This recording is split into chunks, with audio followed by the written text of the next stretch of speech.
Oui, qu'on se le dise, Paul Biya est le principal responsable de la déchéance de notre pays. Comment peut-on se dire élu d'un peuple et se cacher pendant 2 ans dans un palais présidentiel?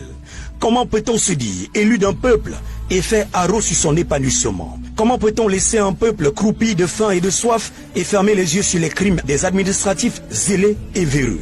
Le 9 mai 2020, une femme, adjudant-chef de gendarmerie, a ôté la vie à un jeune étudiant en pharmacie au lieu dit Sokada à Bafoussam. Qu'avez-vous dit, Monsieur le Président? Rien du tout. Commandant 50 000, comme elle se fait appeler, poursuit le cours normal de sa vie en attendant le prochain malchanceux qui goûtera au plomb chaud et glacé de son arme de service. Pendant ce temps, Epanda Cyril repose à jamais dans la terre de nos ancêtres. Sa vie aura été inutile à votre égard. Le 8 mai 2020, un militaire engagé au front de guerre contre Boko Haram a tiré à bout portant sur une jeune fille qui balayait la cour de leur case familiale. Transportée à Mora, nous ne savons plus si elle a survécu ou non. Son péché, n'avoir pas obtempéré à l'intimidation du soldat qui lui demandait de venir vers lui. Qu'avez-vous dit, Monsieur le Président? Rien du tout. Qu'est-il arrivé, Monsieur le Président, à ce jeune militaire qui avait tiré à bout portant sur le magistrat Alim Mamoudou, épouse Hassana Amaroua? On n'en sait rien. Qu'est-il arrivé, Monsieur le Président, à ce militaire de la garde présidentielle qui avait tiré à bout portant sur le mécanicien Mirafol Tchoumi au quartier Komkana à Yaoundé? Qu'est-il arrivé, Monsieur le Président, à ces militaires qui avaient sommairement exécuté une dizaine de civils à Achigachia dans l'extrême nord du pays? Qu'est-il arrivé, Monsieur le Président, à ces soldats de l'armée camerounaise qui ont lâchement massacré une vingtaine de civils au rang desquels des bébés et des femmes en garbo? N'avons-nous pas le droit de savoir le sort que vous avez réservé à tous ces criminels et assassins en votre qualité de chef suprême des armées?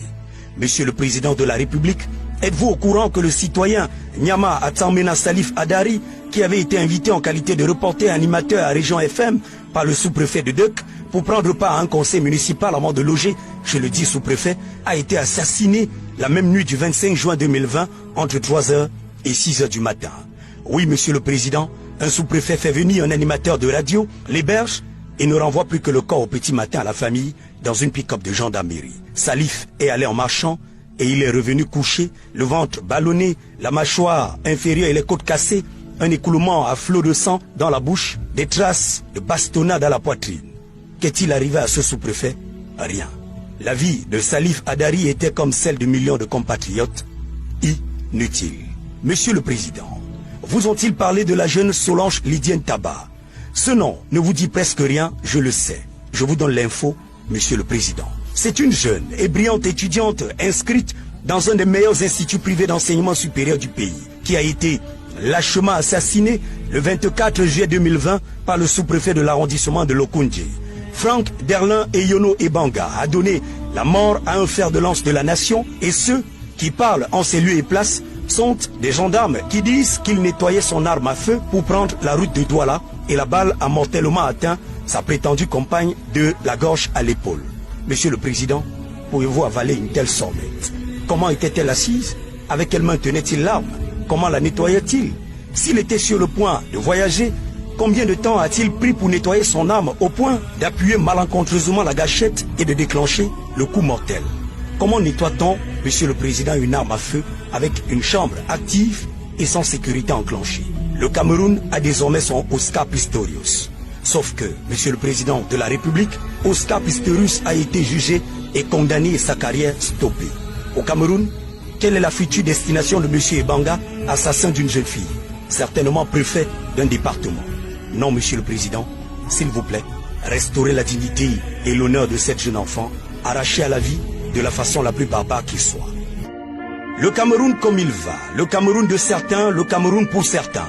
Entre intimidation et menace d'emprisonnement ou de mort, nous ne lâcherons pas prise. S'il faut donner de notre vie pour faire de ce pays un havre de paix, une arène démocratique, un terrain d'expression de la République, un paradis ou un jardin d'Éden, nous l'accepterons volontiers.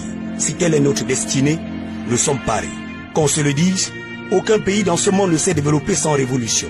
Il reste à vous, Monsieur le Président de la République, d'éviter au Cameroun une révolution violente, une révolte populaire. Monsieur le Président, avouez que vous n'avez plus les forces nécessaires pour tenir le gouvernail. Vous êtes vieux et fatigué, papy. S'il vous plaît, rentrez à la maison tel un héros de guerre et reposez-vous. Vous le méritez bien. Nous voulons conduire désormais nous-mêmes les affaires de notre pays, monsieur. Sortir notre pays de ce bourbier, aider notre jeunesse à construire une nation plus forte et plus émergente sans délai. Un pays de justice pour tous. Respectueusement, Excellence.